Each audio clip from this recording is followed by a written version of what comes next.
Bien, nous revoici pour cette vidéo numéro 3, vidéo qui a pour objectif de pouvoir créer le design de notre application. Alors, l'application, je vous la remontre rapidement. La voici. Bon, elle est relativement simple, hein, et on observe qu'il y a ici un premier cadre, ici un second, ici un troisième et ici un quatrième. Ces cadres s'appellent des arrangements horizontaux. Voilà, à l'intérieur desquels nous avons glissé des sélectionneurs de listes, à l'intérieur desquels nous avons glissé parfois des images, des textes, etc. Voilà. Donc l'objectif, c'est de vous amener, lors de cette vidéo numéro 3, à créer ce design de cette application.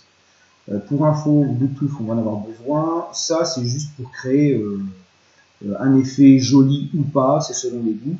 Il n'y en a pas réellement besoin. C'était vraiment à titre personnel que j'ai réalisé ce troisième arrangement horizontal. Donc, je retourne sur projet, mes projets. Auparavant, nous avions créé le projet Pluto App Inventor. Nous allons dessus. Voilà, le screen est vierge. Eh bien, c'est à nous de jouer. Donc, dans la colonne palette, l'outil disposition, on va prendre l'outil arrangement horizontal. On le glisse et on le dépose. C'est assez simple, hein. Là, pour l'instant, on voit que cet arrangement horizontal n'est pas du tout centré dans la largeur de l'écran, etc. Eh bien, la colonne arrangement horizontal est là pour ça. La colonne, pardon, excusez-moi, propriété est là pour ça. La colonne composant nous permet de voir que nous venons glisser dans le screen, ici, un premier outil. D'ailleurs, je peux supprimer cet outil. Et il n'est plus dans la colonne composant, il n'est plus dans le screen. Je le reprends, je le glisse, je le dépose. Il apparaît dans la colonne composant. Donc, paramétrons ce premier arrangement horizontal. On va lui demander de centrer tout ce qu'on mettra à l'intérieur et surtout de pouvoir prendre la largeur de l'écran. Voilà, en cliquant sur largeur, on prépare. Voilà notre premier arrangement horizontal. Nous allons glisser maintenant à l'intérieur un sélectionneur de liste. Donc, interface utilisateur dans la colonne palette, sélectionneur de liste. Voilà. Et ce sélectionneur de liste, pareil, nous allons également le paramétrer. Hop, j'essaie de ne pas aller trop loin. Voilà. Ici, je vais demander de remplir par an, c'est-à-dire la largeur. Voilà. Et puis enfin, je ne veux absolument aucun texte à l'intérieur, c'est-à-dire ici. A, suppression. Voilà notre premier arrangement horizontal avec notre sélectionneur de liste. Évidemment, si vous vous souvenez de la photo que je vous ai montrée précédemment, moi dedans il y avait une grosse image avec écrit Bluetooth à l'intérieur. D'ailleurs, cet arrangement horizontal, hein, avec cette photo Bluetooth, elle a une utilité quand on va cliquer dessus. C'est ce qui va nous permettre de pouvoir accéder à tous les modules Bluetooth qui sont dans l'environnement du smartphone Android. Ce qui implique qu'auparavant, j'ai déjà téléchargé les images qui m'intéressent. Alors, comment mettre une image dans le sélectionneur de liste 1? Rien de très compliqué. Ici, l'option image, donc on clique sur aucun. On va charger le fichier et on va chercher l'endroit, là où on a situé les images. Donc moi ici, mon image c'est celle-ci. Je fais ouvrir et je valide.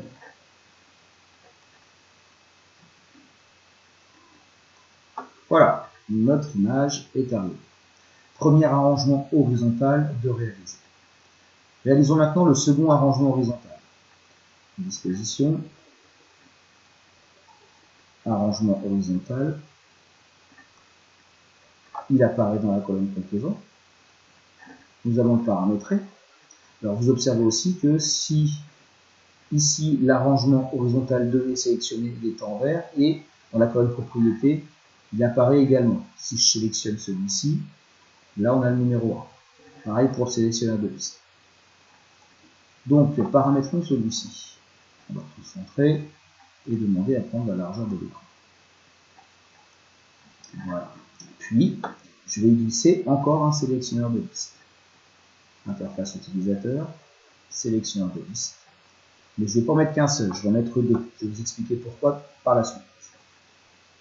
Sélectionneur de liste 3. Voilà. Paramétrons ensuite ces sélectionneurs de liste. Donc, ce que je souhaite, c'est qu'ils prennent une partie de l'écran et je ne veux surtout aucun texte à l'intérieur. Voilà. Tac. On fait pareil pour le sélection de liste numéro 3. Et ils vont automatiquement prendre la même dimension l'un et l'autre. Et j'enlève tout le texte qui est ici.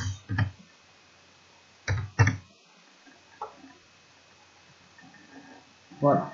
Alors à quoi vont me servir ces deux sélections de liste? Eh bien pour celui-ci, quand on fera la partie programmation de l'application, on verra le mot non connecté apparaître si on n'est pas connecté au Bluetooth. Et dans celui-ci, on verra le mot connecté. Ici en rouge et ici en vert par exemple.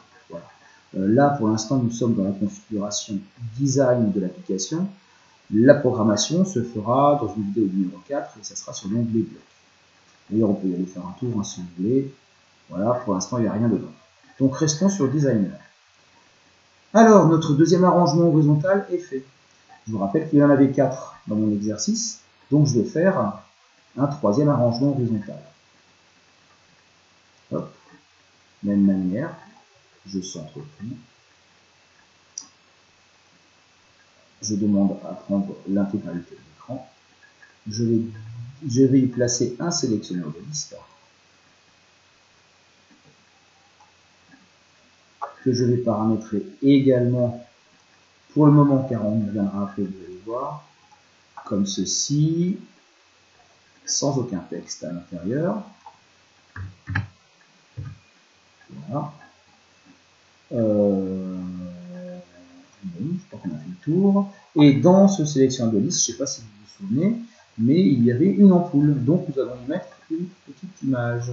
Alors, image là. Charger le fichier. L'ampoule, elle est dans le dossier. Je valide. On attend. Aïe, aïe, aïe, aïe, aïe. Bon, c'était fait exprès, évidemment. L'image est bien plus grande que prévu. Ça, il n'y a rien de grave. Nous allons juste paramétrer le sélectionneur de liste pour que l'image soit d'une taille globalement normale.